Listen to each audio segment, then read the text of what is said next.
सईद अजमल पाकिस्तान के farmer cricketer रह चुके हैं और कमाल की गेंदबाजी अपने ज़माने में किया करते थे। उन्होंने बाबर आजम की तारीफ़ की है और साथ में उन्होंने ये भी कहा है कि देखें यार, पाकिस्तान में एक ही हीरो है और वो है बाबर आजम, और लोग उनको भी गिराने की कोशिश में लगे हुए रहते हैं। साथ में सईद अजमल ने ये भी कहा है कि देखें, पाकिस्तान क्रिकेट में ना प्रॉब्लम्स बहुत ज़्यादा है, लेकिन सारे प्रॉब्लम्स का एक सॉल्यूशन बाबर आजम नहीं है, और सबका प्रॉब्लम भी बाबर आजम नहीं है।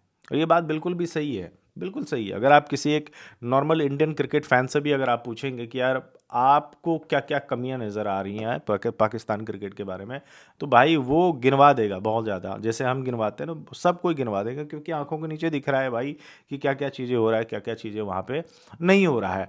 तो पाकिस्तान क्रिकेट में एक तो मैनेजमेंट आपकी ठीक नहीं है ना। आते हैं 2 महीने के बाद निकल लेते हैं। पता नहीं पिछले 3-4 सालों में कितने चेयरमैन बदले गए हैं, कितने कोच बदले गए हैं, कितने कप्तान बदले गए हैं। प्लस भाई एक चीज़ ये भी है कि अगर आपका खिलाड़ी 10 साल पीछे वाला माइंडसेट से बल्लेबाजी या गेंदबाजी कर रहा है, जो भी हो, तो फिर आप बोले इम्प्रूवमेंट की गुंजाइश तो वहाँ पे बनती है। आप करवा सकते हो, बोल सकते हो जाओ डोमेस्टिक खेलो।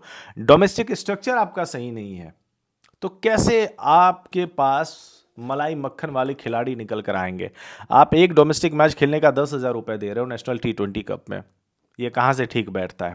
दूसरी बात ये भी आगे सईद अजमल का भी सेम सेम कहना है कि यार हर चीज़ ना बाबर आजम के ऊपर ठेका डालना ये बिल्कुल भी सही नहीं है। बाबर आजम आपका हीरो है यार, रिस्पेक्ट करो। इतने लंबे समय के बाद एक पोस्टर बॉय के तौर पे आपके पास एक खिलाड़ी आया जिसको आप एक तो है ना, पाकिस्तान में कोई वहाँ के फॉर्मर क्रिकेटर ना वो चाहते भी नहीं है कि कोई उनकी तरह या फिर उनसे बड़ा कोई खिलाड़ी बने।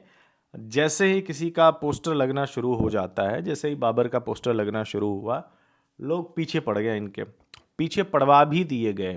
डिनर पे कई खिलाड़ी बुलाते हैं जर्नलिस्टों को अपने घर और बोलते हैं भैया ये लगना है। फिर ट्विटर पे, अपने यूट्यूब चैनल पे वो लगे रहते हैं, गिराने की कोशिश, एजेंडा चलाते रहते हैं। और इस तरीके से जो है सामने वाले खिलाड़ी को जहन में भी आ जाता है कि नहीं यार, वो भी डाउट करने लगता है अपने ऊपर में।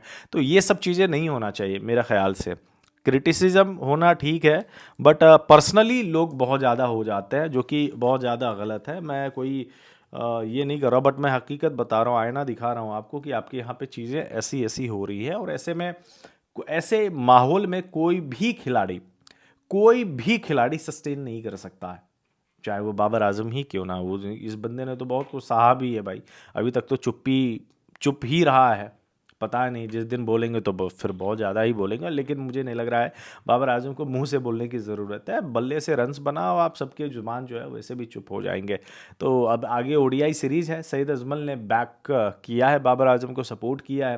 प्लस दूसरी बात ये भी है कि इमाद वसीम ने अभी कुछ दिन पहले एक इंटरव्यू दिया था, और मैंने इंटरव्यू बहुत बारीकी से सुना भी था। उन्होंने ये बोला था कि मुझे मसला बाबर आजम से नहीं है, मुझे मसला है उनके क्रिकेट पावर हिटिंग से। उन्होंने कहा है कि अगर बाबर और रिजवान मॉडर्न डे क्रिकेट के हिसाब से अगर वो बैटिंग करते हैं और अपने में इम्प्रूवमेंट लेकर आते हैं, जिससे पाकिस्तान क्रिकेट और बेहतर हो सकता है, तो आप इन्हीं को लेकर आओ। लेकिन अगर इम्प्रूव नहीं कर रहे हैं तो फिर आपको अपने ऊपर काम करने की ज़रूरत है और जाके आप डोमेस्टिक खेलें। डोमेस्टिक खेलने में कोई बुराई नहीं है। बहुत बड़े बड़े क्रिकेटर जो है, अभी विराट कोहली खुद डोमेस्टिक खेला था, इतने लंबे सालों के बाद, 13 सालों के बाद खेला था, लेकिन खेला ना। बहुत सारे हमारे यंग, शुभमन गिल वगैरह भी खेलता है ऑफ टाइम में भाई, जब क्रिकेट नहीं हो रहा तो जाते हैं खेलते हैं। जडेजा खेलते हैं, इतने बड़े क्रिकेटर हैं। अश्विन खेलते हैं, है ना। अश्विन ने तो खैर अब सन्यासी ले लिया है। कहने का ये मतलब है कि अगर चीज़ें बेहतर नहीं हो रही है तो आप डोमेस्टिक की तक रुख करो और वहाँ पे कॉन्फिडेंस गेन करो, फिर वापसी करो, ये चीज़ है। लेकिन ऐसा लोग इसलिए भी नहीं करना चाहते पाकिस्तान क्रिकेट में क्योंकि इनसिक्योरिटी है। सबको लगता है कि भैया एक बार अगर हम डोमेस्टिक खेलने के लिए चले जाएंगे ना, तो फिर हमारे लिए दरवाजे बंद हो जाएंगे। इसलिए मुझे ऐसा लगता है कि बहुत सारे क्रिकेटर जो है वो डोमेस्टिक खेलना ही नहीं चाहते कि भाई हमको ऊपर ऊपर से ले लो। अब देखो ना, शादाब खान की वापसी हुई है पाकिस्तान की टीम में। डोमेस्टिक इन्होंने खेला लेकिन परफॉर्मेंस वहाँ पे था नहीं, बावजूद इसके ये आ गए। और क्यों आए आपको भी पता है। चलिए, इस वीडियो में बस इतना ही। धन्यवाद।